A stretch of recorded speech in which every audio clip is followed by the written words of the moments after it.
Oh, look, everything is virtual now, so I had to kind of step up my game a little bit. I mean, it's been amazing. That happened in December, and ironically, I am about to receive a second honorary doctorate.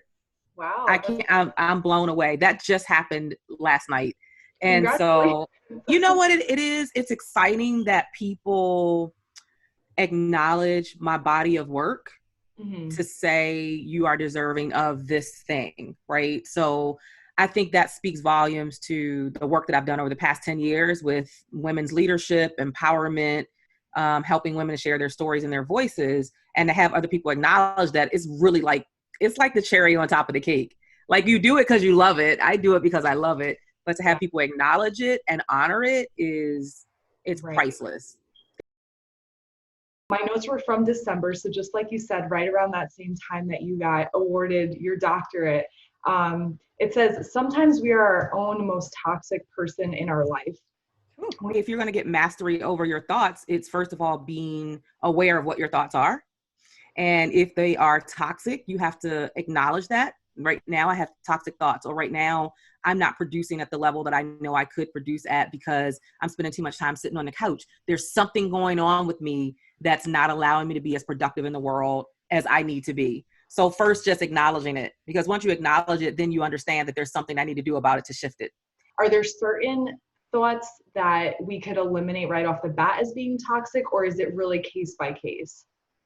No, I think there are some that are kind of standard. Like anytime you're hearing yourself say, I can't, I won't, it's not going to happen for me, that's not possible. Like all of those things are toxic. Or if you're repeating something that is just, it's keeping you in a negative cycle.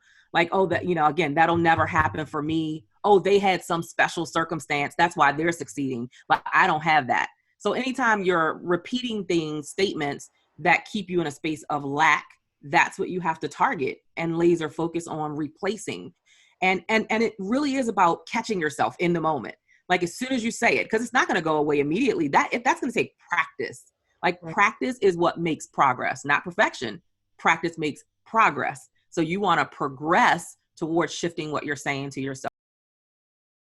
So the Wow. mantra was, hey, I'm a giant in the world. I'm a magnet for success. I'm a magnet for greatness. I'm a magnet for wealth. Somebody in the world is waiting on me to show up and change their life.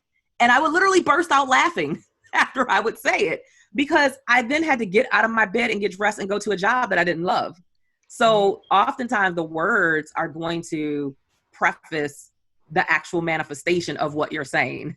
Right. But again, going back to the subconscious mind, that's how it works. The more you tell it something, the more it believes it. So I just kept telling myself that. And literally 6 months into it, one day I said the mantra and I did not laugh. That's when I knew shift was happening in my life.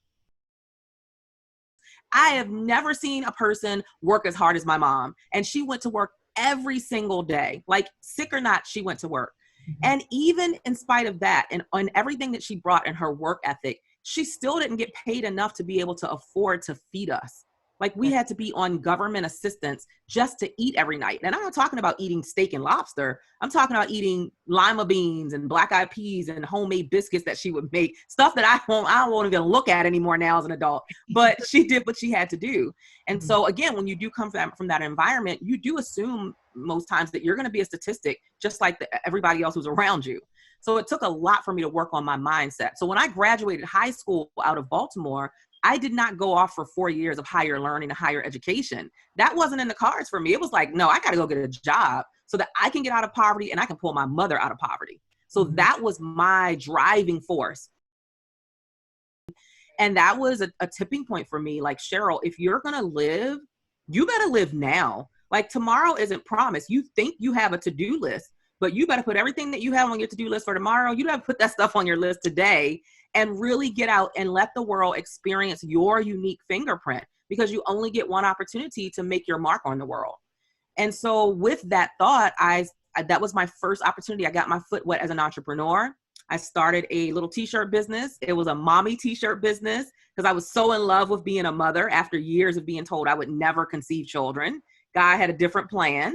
And I ended up birthing three amazing, beautiful, healthy children. Awesome. And I knew I wanted freedom.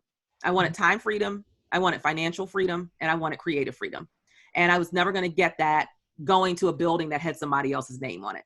I encourage women now to be empowered enough to say yes more than you say no. Because when you say yes, it opens up doors that you didn't even know were going to be open for you. And if you say no, just because you think you're not qualified versus, oh, there's something about me that magnetized me to this opportunity, then you're going to lose out on a lot of greatness and growth. And so I said yes. And that was September 18th, 2010. That was my very first speaking engagement. I remember I didn't get a check. I got a ham sandwich and a thank you. Like, you were amazing. Yeah. But from that moment forward, I knew I was born to speak. And that was the thing that I wanted to share as my gift with the world. And as they say, the rest is history. Look, I'm not going to lie. I played that game for a long time. And at the end of the day, you have to ask yourself, okay, how's that working for me?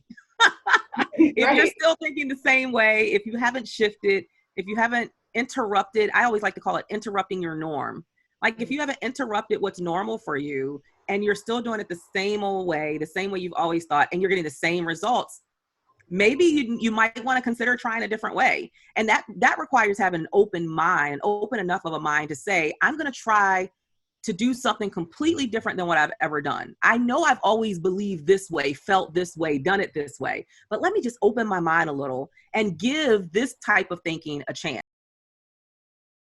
So sometimes the things that we see as hindrances because we're of a feminine gender are actually the things that give us more power. Because when I share a story, when something moves me on stage and I just allow myself to feel that in that moment, I make greater impact than any stage I get on where I only tell facts, figures, and stats. It Right. never has the same resonance with the people who are in the audience. And that's why I have people who come to me after a speech, men and women, who are like, oh my God, I know you were talking to the women, but Yeah. I've had men do that a lot. But a lot of women don't have that level of confidence that they can just show up in their own authentic power and in their feminine power. They feel like they have to compare themselves to what their counterparts are doing and show up as their counterparts are if they're really going to be successful.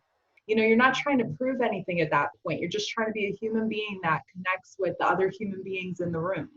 Yeah. And we just have so much power and strength as women. And I want us to celebrate that more instead of suppressing it.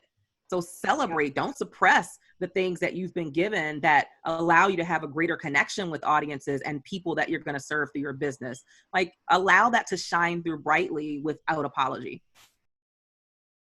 For me, I would say what's timeless is remembering that everything changes. There is nothing that stays the same. Right. And if you remember that, you will always be looking for opportunities to shift, to pivot, to move, to grow, and you will embrace change. So like right now, we are in this whole, quarantine and pandemic, and everything that's normal for me as a speaker has changed. Embracing that change is not something bad. Change can actually be good, because this has really taken me back almost to what I feel like when I first started in business. I have this newfound fire because of what we're experiencing now, the change we're experiencing, where I'm reaching out and I'm connecting with people I typically wouldn't connect with. Why? Because I don't normally have the time to connect with them. I'm normally on a plane or on a train in an airport at a live event speaking. So I have more time now than I've ever had before, which allows me to say, what am I going to do with this change that has happened in the marketplace? Am I just going to sit and stay stuck? Or am I going to create movement so that I come out on the other side of this better than how I did when I came in? You know what? I'm just going to say this simple thing, but I think it's simple but powerful. Just always reminding yourself that you have permission to become whoever you want to be in the world. And you have permission to create the life of your dreams, whatever that reality looks like. So I would encourage you to repeat to yourself on a daily basis so that this sinks into your subconscious mind. I am worthy. I am enough. I am capable.